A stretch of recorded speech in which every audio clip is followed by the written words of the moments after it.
Very few people know about the Sassoon family, a Jewish dynasty whose wealth, power, and influence span centuries and continents. Often called the Rothschilds of the East, their story begins in Iraq, where they were prominent bankers for the Ottoman Empire. David Sassoon, the patriarch, was born in 1792 into a family of wealth and influence, with his father serving as treasurer to the governor of Baghdad. The notoriously corrupt governor threatened his life, so he decided to flee Baghdad around 1829 due to persecution and extortion, to Persia, and then to British-protected Bombay, India, now called Mumbai, where he became a successful merchant and established a massive trading business, focusing on commodities like cotton, textiles, spices, and opium.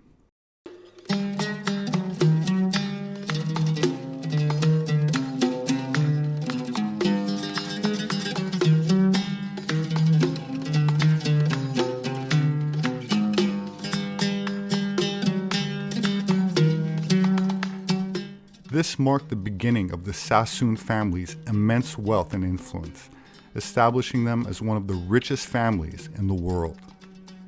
In Bombay, David Sassoon leveraged his linguistic skills in Arabic, Hebrew, Persian, Turkish, and later Hindustani, and existing trade networks to establish David Sassoon and Company, capitalizing on opportunities within the British Empire's expanding trade networks.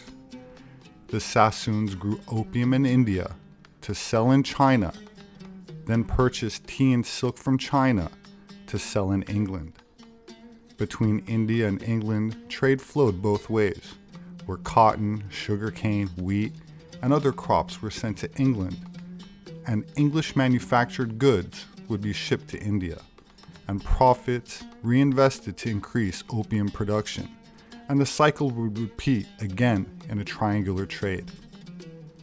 The poppies grown in numerous lush fields in India were processed by the British East India Company's enormous factory, shipped down the Ganges River to Calcutta, and from there transported to China and other parts of Asia.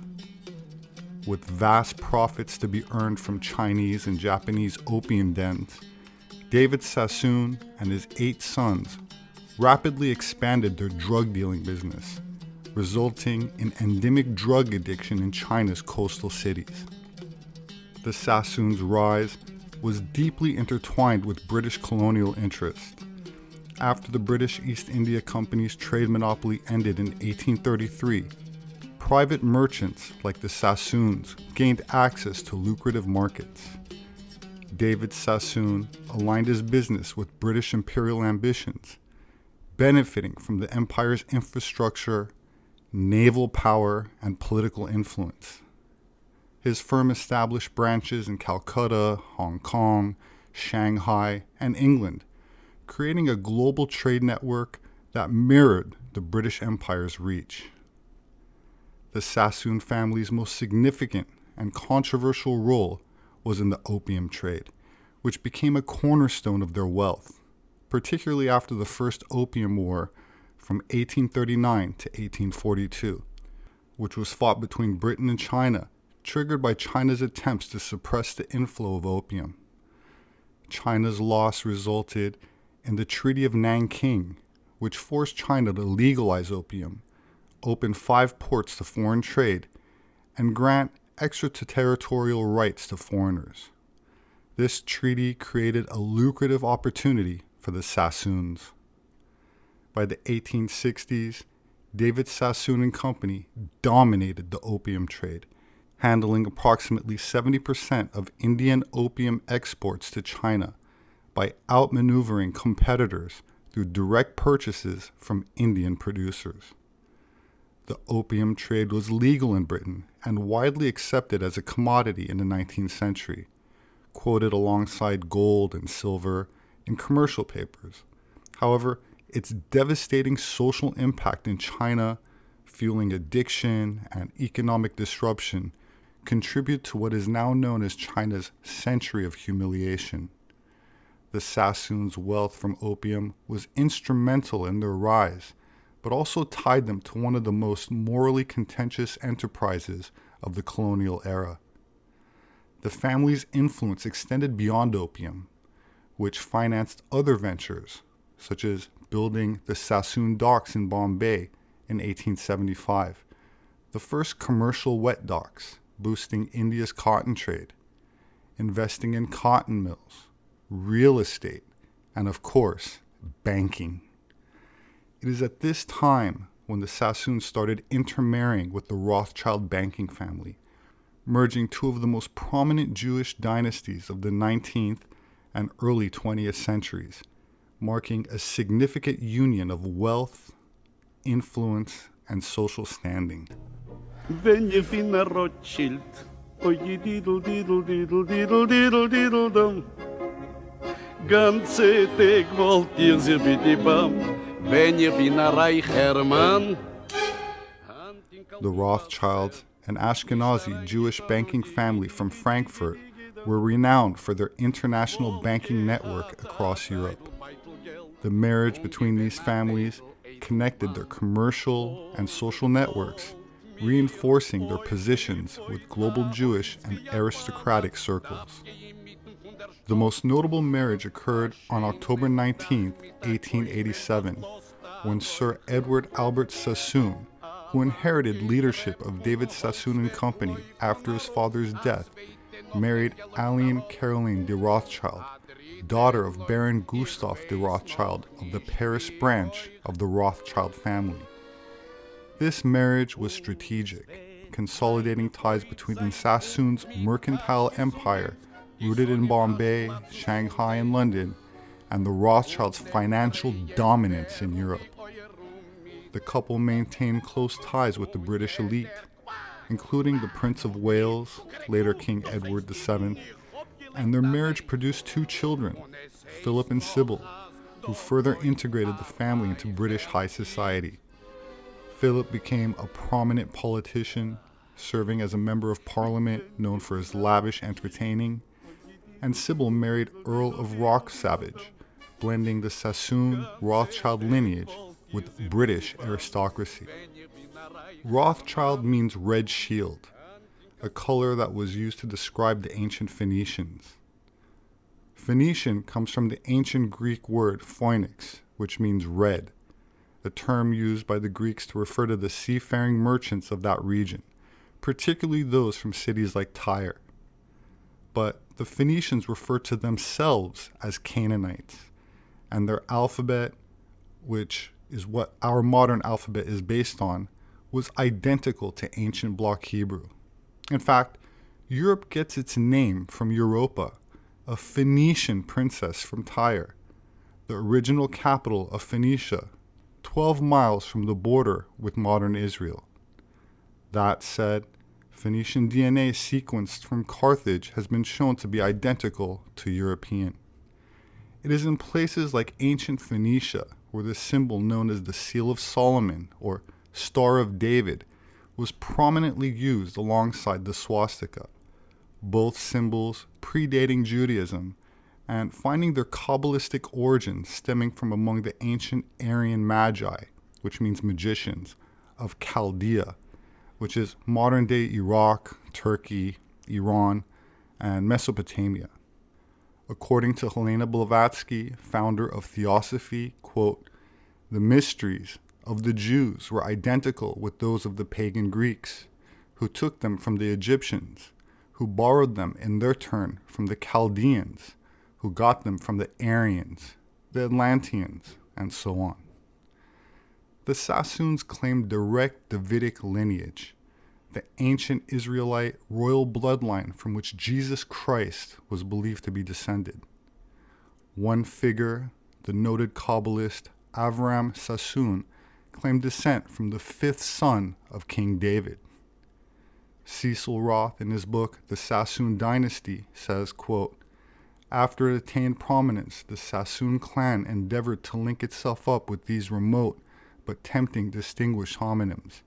It assumed that, after the expulsion of the Jews from Spain by the Catholic monarchs in 1492, their ancestors immigrated eastward, first to Salonika, then Constantinople, then to Mesopotamia.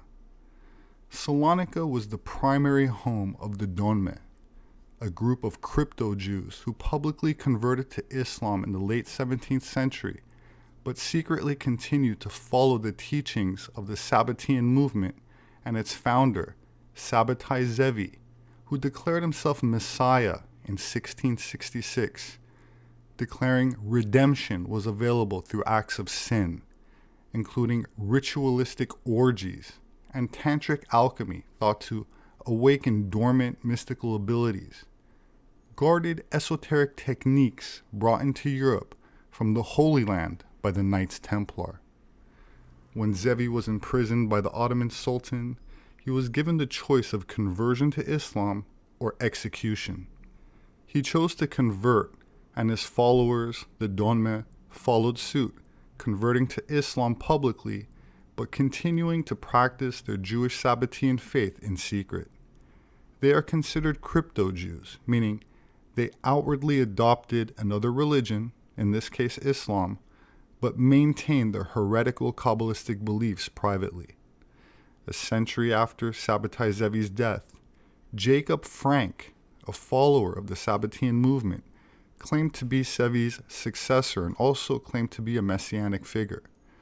According to Rabbi Marvin Antelman, Mayor Amschel Rothschild, Adam Weishaupt, and Jacob Frank were connected in the formation of the Illuminati, a conspiracy to establish a global order through the infiltration of secret societies, such as Freemasonry.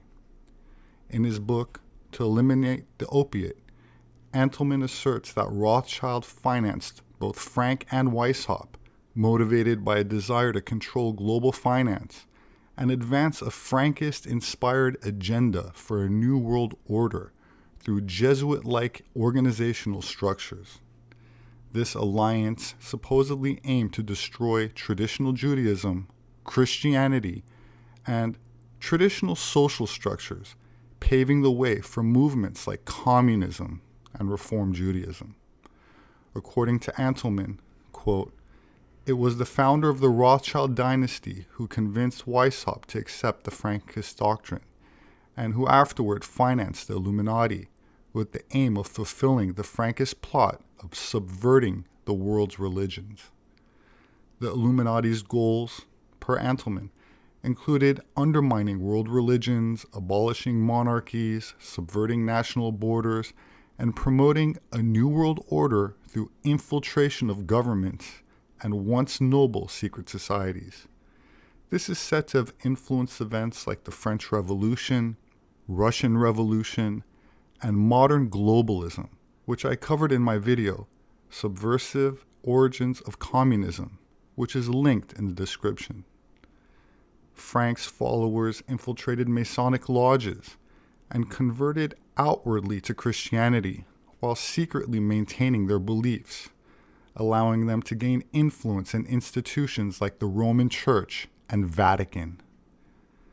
Antelman describes Frankism as a movement of complete evil and labels Frank as one of the most degenerate figures in Jewish history, echoing historian Gershom Scholem's view of him as, quote, "a truly corrupt and degenerate individual, excommunicated by traditional rabbis." In 1759, Frank rejected the Talmud, and many of his followers converted to Catholicism, a move that allowed them to continue their messianic work as Catholics, noted by their reverence of the Black Madonna, which Frank perceived as a manifestation of the exiled feminine divine presence, which the Kabbalah calls Shekinah, and the Virgin Mary was his daughter, Eva Frank. She was declared the messianic leader of the Frankist sect, with some followers keeping small statues of her in their homes. While much of this information is unavailable or labeled as conspiracy theory, there are initiates and those with access to occult, esoteric knowledge that have recently come forward with similar takes. Alexander Dugin is a Russian far-right political philosopher, born into a military intelligence family Dugin was an anti-communist dissident during the 1980s and is sometimes referred to as Putin's brain because of his ideological influence on Russian politics.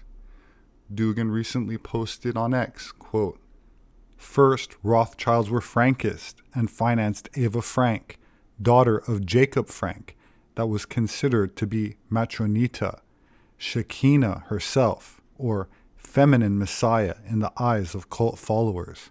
Soros is part of the Frankist network. That has not much to do with Orthodox Judaism." Soros and the Democrats are essentially part of a large network. They have fundamental economic interests and subordinate politics to these economic interests. They believe it is their duty, right, and mission to reform humanity, which means forcing countries to adopt what they, from Washington, as Democrats, consider right. This leads to the world being flooded with migration and migration chaos, unleashed gender madness. Traditional families better retreat when the American Democrats come, because then there will be pride parades, rainbow flags, transgender movements, gender reassignment surgeries, and a world no longer consisting of men and women, but an unidentified number and kinds of beings. This is the second consequence, and they don't hesitate to use wars to achieve their goals, as they did with the Russian-Ukraine war. We can't allow migrants to simply make a mess of our streets. Let them enter our country without a permit. Let them be violent towards our women. This is unacceptable. Unacceptable. We can't just sit back and be legal. No, there's a solution. You can't let them in.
My name is Robert Sepehr. I'm an anthropologist. My published work is available on Amazon and through all other major book outlets.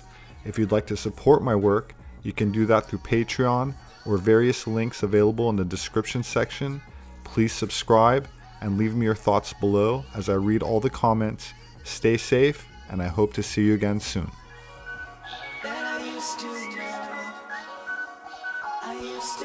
Somebody